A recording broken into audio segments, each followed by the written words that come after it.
the best feeling ever is someone plays a card that's a threat. Mm-hmm. You have something to deal with it, but then the person who has priority Gets it. deals with it. You're like, yes. I got the next one, guys. Heck yeah. No. You don't say that. You don't want them to know that. Oh, you don't know that, but no, it's in your mind. That's Exactly. what's going through. or you have the people who are like, who are just bull grabbers. Like, hey, what do I get if I don't kill your commander? Yeah. They have no answer to it. they have zero plans. Probably have like 3 lands in their hand. And like, what do I get if I leave it alone? Like, I won't swing at you for a turn. All right, deal. All right, deal. Let's go.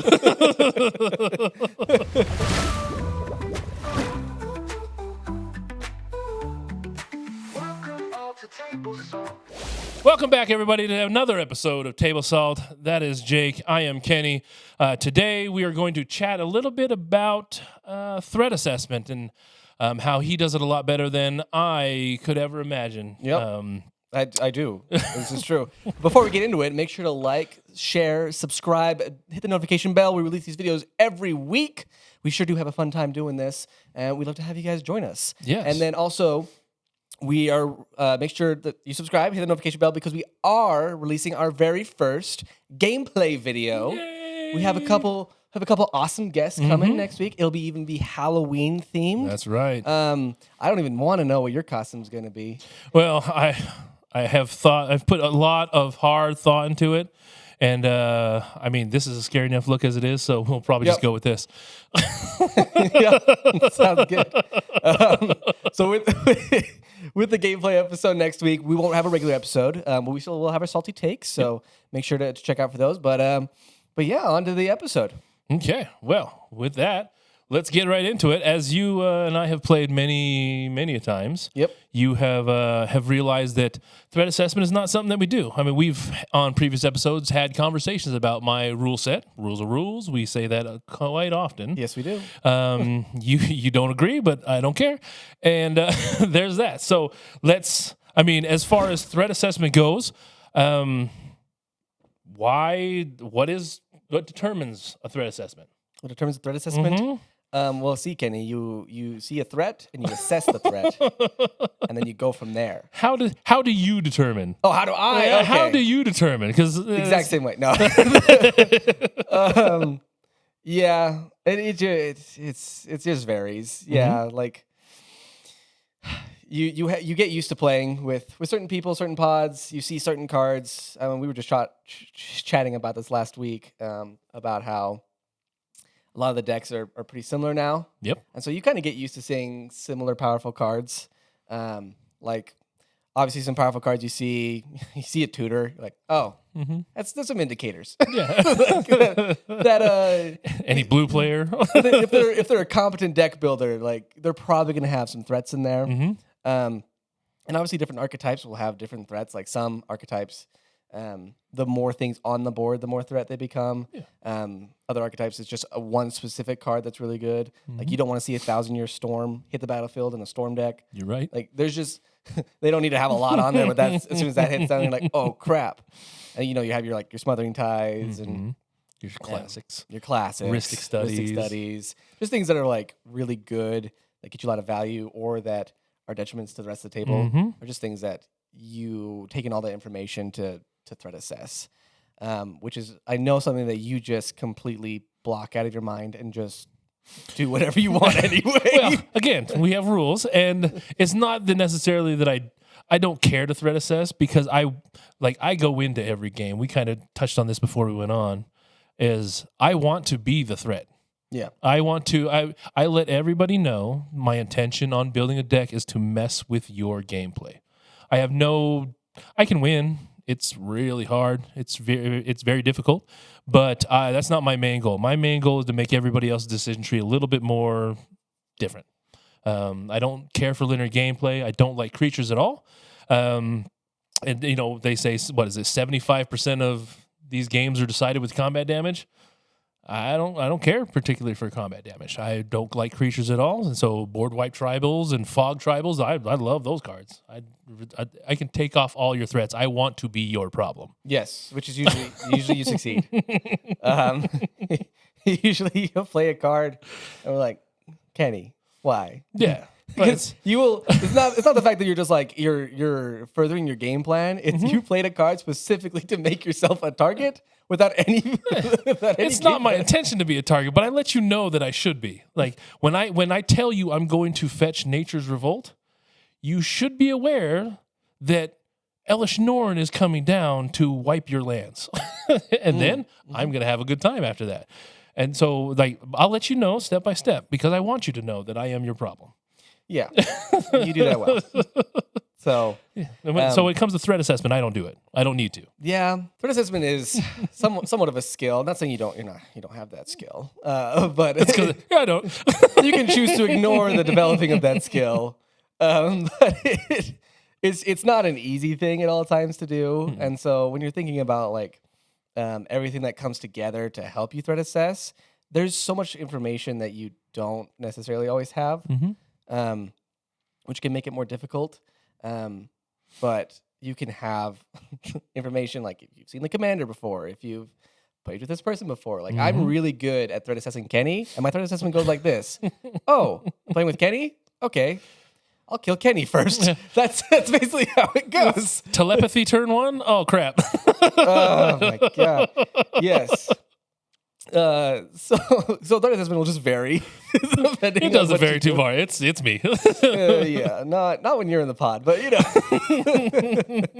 But it's so when you're deciding like what determines a threat, like I said, there's lots of areas that come into play here. But let's take a mind into you, Kenny. If you were to threat assess, let's just Magic Fairyland, you decide to play the game of Commander correctly, and like what are some pieces that you look out for as far as things to take care of or things to avoid that will maybe stop your game plan?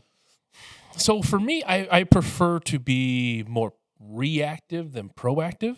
And so when it comes to like the problematic pieces on the board, if you're putting down like heuristic studies or smothering types, things of that nature, I would rather react to what you're going to do next instead of your value piece. I want to see what your game ender is going to be, what your end all is. I would rather react with that piece than react with the other piece. Number one, for my own sadist way, I like to really have that crushing, that moment, right? When you do your, I want to win the game, and I say, no, that ain't happening today, boy.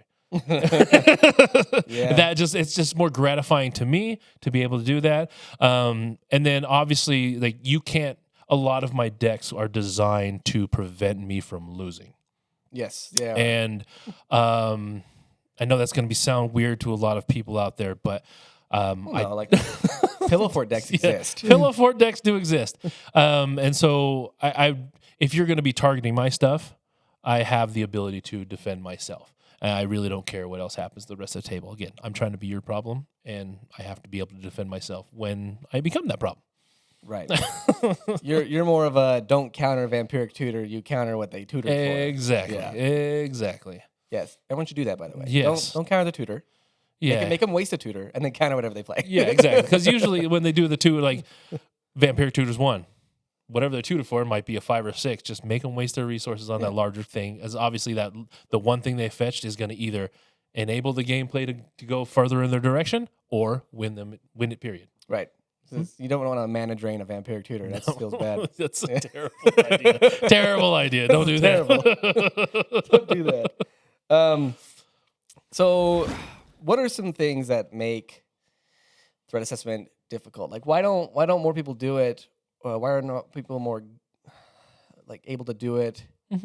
I understand. So, from what I've understood from Commander when we're playing it, and you've seen it happen in the pods we play in, is like people are very terrified of things that they know, and it's kind of weird. Like they're passive on things they don't know or they haven't seen before.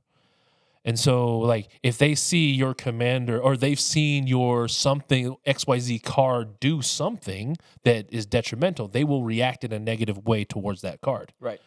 But if there's cards they don't know, they'll just let it go.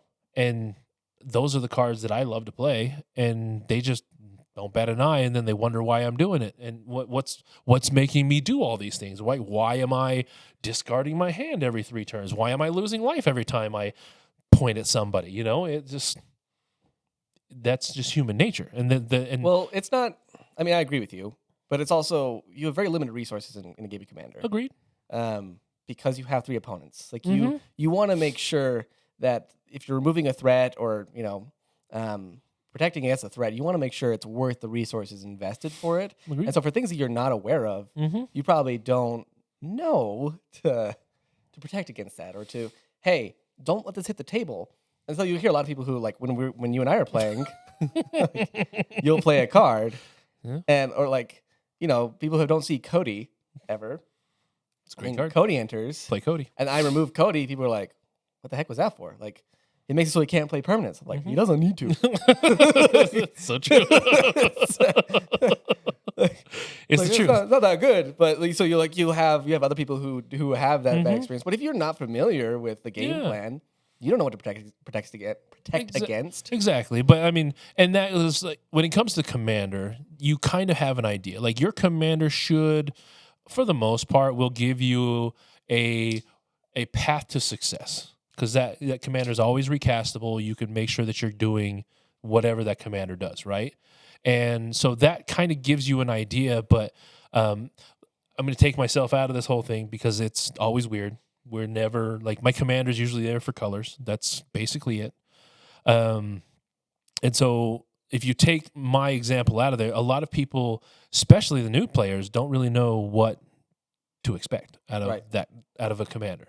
And even worse is they don't care, like reading the card, understanding, asking those questions about what the card can do is kind of like an afterthought. And even though you'll see if you just read the commander and a couple cards are being played, you kind of have a good idea of what's going to be taking place. Yeah. And yeah, I agree with that. Like there's some things that are not that could be innocent, especially if you're new and you don't know how the deck is built or what's very common. A card that I can think of that maybe is not as obvious is like Narset. Now, people who've been playing the format for a while, they're like, duh. Yeah, exactly. Yeah, get rid of Narset. Freaking hexproof. Stop doing that. Stop giving commanders hexproof. But like, you counter it or board wipe to get rid of it. But new players who look at it is like, oh yeah, you just like cast a couple of cards for free every combat. That doesn't seem broken. Yeah. Because they don't know, they don't have the insight knowledge like of your deck. Yeah. Things that are not readily available. They don't have that knowledge yet. Correct. So people might not be aware. And, commanders are printed all the time. There's so many legendaries every single set. Yeah. And so we're Insane constantly amounts. having to learn every single set that comes out. What does this commander do? What are the threats in it? And if you're not keeping up with that, then you have to relearn how to threat assess every month. Yeah. That's so true. And so I guess just to piggyback on that conversation, I'll ask you the question is, obviously we can't just play a completely defensive game, right? We will have to try, the main goal, even though Commander seems like it's not the main goal, but we want to win. And so like where do you draw the line between winning the game and stopping other people from winning the game? Is there a line to be drawn? I don't think there is a line. I think in order to win, you need to be able to interact. We always talk about playing interaction, like making sure that you have protection for your board. You have some redundancy if there's a specific thing that you want to be doing. Like it shouldn't just be the one card that makes your deck function. Yep. Because you got to plan for people to interact with you. You got to understand maybe what are popular archetypes. Like if your game store, like if you're very popular for people who play Turgid, you got to come prepared for that. Love Turgid. Freaking hate Turgid. But it's just to make the point of everywhere's going to be different. Every player is going to be different. There are some. I think that's also kind of why those like Teferi's Protection, such a good card. It is. Because it's just protection from everything. Protection for you, protection for your board. If you're in white, there's no reason, if you have it, there's no reason why you shouldn't be running it. if you're looking for the best possible option for protection. Yep. Because it's just you want to be able to help your game plan. In order to do that, you got to come in with the understanding that people are going to want to kill you and make it so you can't win. So it needs to be a balance. Yeah. Because if you don't come in with that knowledge, and I get it, like you want to put as many cool cards in your deck as possible that just do the thing. But in order to do that, you need to come prepared to deal with other people's cool things that maybe will screw you over. So it's not necessarily a line. It is just a nice balance. Yeah. And I think that a lot of the newer players will do that. They'll go to these websites that have all these different deck build ways, however they do it, that gives them, these are the ideas for this is the idea for that. And all it does is just give you optimal ways for your deck to do what it wants to do. It does not necessarily provide a lot of insight as to what is the problems you're going to be looking at potentially, how you're going to handle these issues, and defensive posturing and how you're going to do it. And then another thing is politicking. Yeah. Politicking is huge, which I hate politics, so I don't play it. But there's a lot of people that do it very effectively. I do find it a skill, as much as I hate to admit it. It kind of is. But not the whining and crying, like, why you do that? That's not politicking. That's just being a bitch. Yeah, that's whining, not politicking. We also did make a politicking episode, so you gotta check that out. We'll put the link up in the description. That's right, baby. Or open the card description. It'll be there. Yeah, it's somewhere. It's somewhere. Yeah, there's so many different things, and plus, even when you do find that threat, okay, let's say that you've seen the pieces, you understand what's going on. They're either going to win or they're going to make it harder for you to win. You also have to take into consideration what resources you have at your disposal. Yep. Like a lot of people don't play the amount of board wipes that they need in their deck, me included, because very creature heavy, very artifact enchantment heavy, a lot of permanents that I use, and I don't want to get rid of my stuff as well. I mean, that's why you have like Cyclonic Rift, a very powerful board wipe, because it is card. it is one-sided. Like it is, you can get rid of everybody else's stuff and keep your stuff there for 7 mana. Great deal. Amazing. Like, why wouldn't you take up that opportunity to just make it so everybody else starts from 0 and then you have stuff? Yeah, that's fair. That's understandable.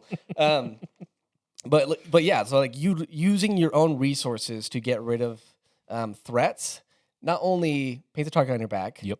From the person who is the threat, but also you are now behind in resources because you have utilized your resources not to further your own game plan, but to detract from someone else's. But you still have 2 other opponents to worry about.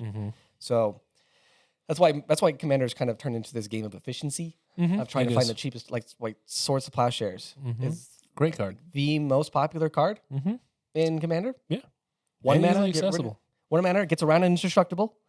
It's just great. And the payoff for the life doesn't really mean anything in Commander. Like, so like, just stuff like that when you're considering about taking care of the threat is you always just got to think about what is this going to do to you in the future, and if it's sometimes depending on the deck you're playing, sometimes it does make more sense to build up your own game plan because you can outpace them. But sometimes you just got to be prepared. So yeah, exactly. And I think when it comes to like, I play a lot of removal because I don't play a lot of creature decks, and so I'm okay with it. I probably play more than I'm not board wipe tribal by any stretch of the imagination. I tried that game. I don't like it. But I agree with you. Like removal is something that is not played as often as it should be anyway, specifically for board wipes. But right, because threat assessment is great. But without the proper responses to the threat assessment, then that was just a fun exercise. Yeah. And it doesn't have to be like, you don't need to have destroy target creature. Yeah. You just don't. Different decks will maybe synergize with different things of removal, and so it might be better for you to, build it so you just kill them really fast. Yeah. Maybe that's your removal. It's just player removal. That's the best form of removal, right? Everybody seems to think so anyway. Exactly. Which is what you want to be doing anyway. Exactly, that's the name of the game. And so I think also with the multiplayer format, as you're going through it and talking about resource expenditure, when we're going through it, there's that priority phase, right? It is ideal to be at the end of that line sometimes because there's other people that are going to be doing what they're wasting there, and so now you know kind of what they're doing as well, having that idea of them interacting with it at all as well. And I love being at the end of that table. Yeah, because like the best feeling ever is someone plays a card that's a threat. Mm-hmm. You have something to deal with it, but then the person who has priority Gets it. deals with it. You're like, yes. I got the next one, guys. Heck yeah. No. You don't say that. You don't want them to know that. You don't know that, but no, it's in your mind. That's Exactly. what's going through. or you have the people who are like, who are just bull grabbers. Like, hey, what do I get if I don't kill your commander? Yeah. They have no answer to it. they have zero plans. Probably have like 3 lands in their hand. And like, what do I get if I leave it alone? Like, I won't swing at you for a turn. All right, deal. All right, deal. Let's go. So yeah, I mean, it wouldn't be politics without a little bit of lying, you know. A little bit of fudging the details a little bit. Yeah, exactly. And it's kind of funny, like the deals that people make, but that just sometimes they just don't make any sense at all. And there was I remember one game we were playing that a homeboy was like, all right, I'm just gonna hit you for a little bit. Not talking to me, talking to the guy across the table from because he was goated. He couldn't hit me. And he's like, I'm gonna hit you just for a little bit, and then I'll handle all of our problems. Okay, cool. So he hits dude, and then he ends up killing him. No. Oh no. And he's just like, well, that didn't work out the way I planned. And the dude was pissed. Dude was like, I mean, it goes back to that politicking episode. Go watch that video. It's really good. So yeah, you can make some problems, but I think politicking plays really well into threat assessment because, I mean, if you don't know what you're doing, if you don't know who the problem is, you're going to make mistakes and potentially kill the wrong guy. Yeah, and I don't want it to sound like you can't play Commander without a threat assessment because obviously you don't. Mm-hmm. Like, you come to be the threat. If not you to are the assess problem, you don't have to worry about it. Yeah, because I mean you'll learn, and everybody comes in with a portion of knowledge of Commander. Not everyone knows everything. Not everyone knows what cards are good with everything. I mean, because Wizards is the one making them, and they don't even know. Yeah, obviously. That's why cards get banned. That's why cards get banned. And people get hated out of formats. So, but it's for me, it's just such an integral part of the Commander game. And me with my experience mostly in Commander, it's just become second nature, mostly. Yeah. And seeing a lot of repeats cards. I almost get excited when I don't know what a card does. I'm like, oh, is this something that I need to expend resources to get rid of? Yeah. Because I just see the same shit. Yeah, exactly. Every day. and yeah, we covered that homogenization. And I think that's why I like the 60 card format, specifically standard, for the reason of is like there's a lot of cards you'll never see in circulation. But also like threat assessment is a moot point in standard because you know the threat is. They're sitting right across from you. Well, yes, but you don't know like these pieces that they have like there's so many different lines of play that you have to go through and you have to know. Even though you know that guy across the table, but like where is the problem? Which of these pieces is going to be my issue? I guess that's true because threat assessment instead of a player. Yep. It's situational at that point. It is card. Mm-hmm. Like you are trying to see which card do I need to get rid of because they might even be trying to just bait you out. Exactly. Exactly. Playing into counter spells.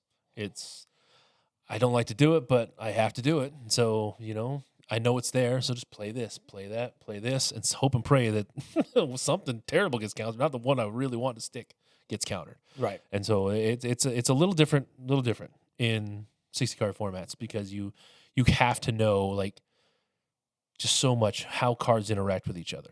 And it's different, but different from Commander. Well, and yeah, I mean, you raise a good point because there is still threat assessment. You are still assessing each individual card. And I think maybe why we make it more broad in Commander is because you can't be doing that for every single person's deck that you play with. There's 3 other opponents. You just don't, at least I don't have the mental bandwidth. It's impossible to pay attention to every single card you're playing, especially if I don't know what it does, and I also don't have the resources to do it for every single person. No. So it's we kind of take it in all like in its entirety, their entire board state, rather than each individual card, because it's too much. Yeah. It's too much stuff to worry about. That's why it's also not really good to learn Magic in Commander. No. It's too much. It's a lot. I mean, you're dealing with cards throughout history instead of a limited pool involving XYZ sets. And so it's fun. I mean, but also in Commander, you don't have that. You don't have the help per se. You don't have two other people to help you out if things are going wrong, because they don't want to lose either. And so essentially, the enemy of my enemy is my friend kind of a deal really takes place in Commander. And so for the sake of the table, for the now, is kind of the attitude that a lot of people will take. Is let's all get rid of the communal problem, and then we can live to fight another day to see which one of us three is really going to be, top dog at the end of it all. Right. Go watch the politics episode. We cover some of this, but because when you're threat assessing too, you also are assessing kind of where everyone else is at, and if you don't have the resources to stay ahead or protect your board state. You can assess yourself as the threat and maybe hold back on playing certain things. Maybe you progress your game state in a different way that makes it so you're not as much of a threat. Or put your foot on the gas and just win the damn game. Yeah, I mean, I agree with if you're in that position where you can just press the gas and win, do that. Don't be timid about winning. Like it is. It's part of the game. Just win. Exactly. But if you're in a situation where you're just still building up your board, you can assess in your hand, like, okay, card A will make everyone swing at me. Card B will maybe piss off one or two people, but I can still have some wiggle room and, throw off the scent a little bit. So you're not just taking into account what everyone else is doing. You also have to see where you stand in the table. And if you have the pieces to protect yourself, you have the pieces to get rid of stuff, you need to play accordingly. If you're just looking to play safe. So but is there anything people can do to just get better at threat assessing? I mean, GUD, get good, son. No.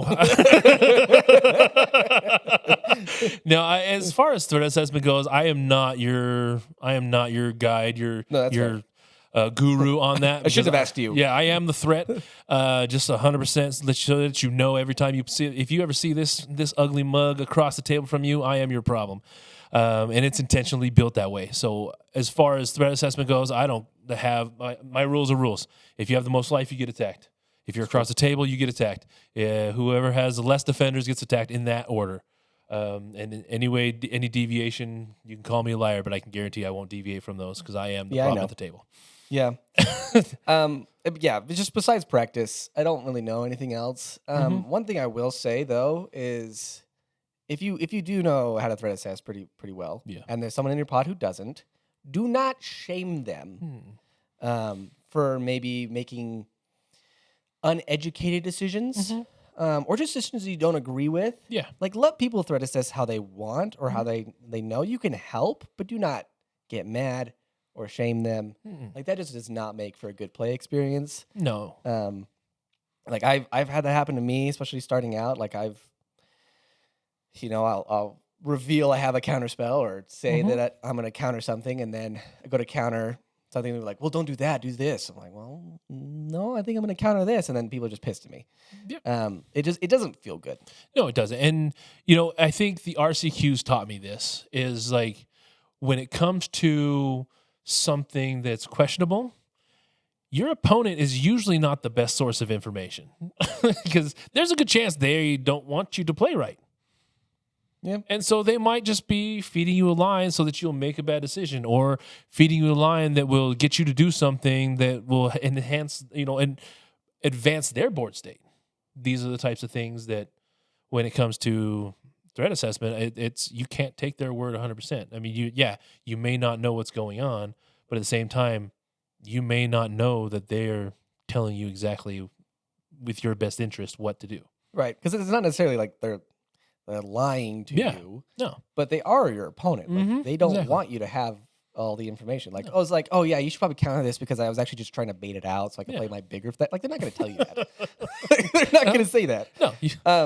maybe someone who's played with them will say that, Mm-hmm. and you can take on their word, or maybe they're also just trying to get you to use your removal so that you don't have that counterspell for what they're going to play on their turn.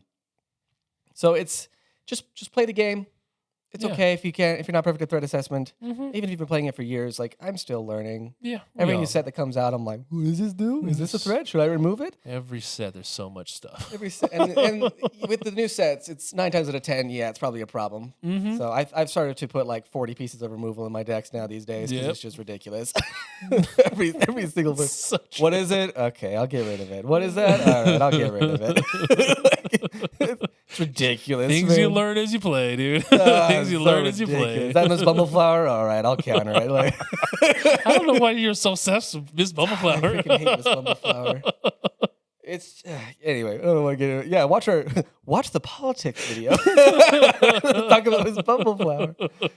Oh man. All right. Well, I think this kind of closes up our threat assessment episode. Kenny, you don't threat assess. That's okay. That's okay. You don't have to. No, I threat assess, and that's okay. Yeah, because it's good. You should do it. Do threat assess. We all play the game differently, right? Yeah. And so there's no reason for you to walk in and think that, oh, I don't threat assess properly, so I don't play the game right. That's wrong. That's wrong. You play the game how you want to play. This game originally was built on deck self-expression, and hey, there's no right or wrong way to do it. Just the way you do it. Right. Is kind of how it works. Absolutely. And if you want to hear our takes as far as specifically removal and why you should play more or less of it, go and check out our Salty Takes video. That'll be coming out later this week. But this has been great, Kenny. Thank you so much. Yeah, and if for you out there as well, if you think that Jake's wrong and I'm right, I mean, put it in the comments. Or if you think that I'm right and Jake's wrong, put it in the comments. Because I'm pretty sure Jake's wrong on all this. No, I'm pretty sure Kenny's wrong. I mean, we're both wrong. We're not good at this game. No, he's wrong. We're both not good, but he's wrong. Yeah, exactly. As long as you're commenting, make sure to like and subscribe. We release these videos every week, like I was saying. We just love having you. Love hearing you. So make sure you don't miss out. But until then, don't be salty.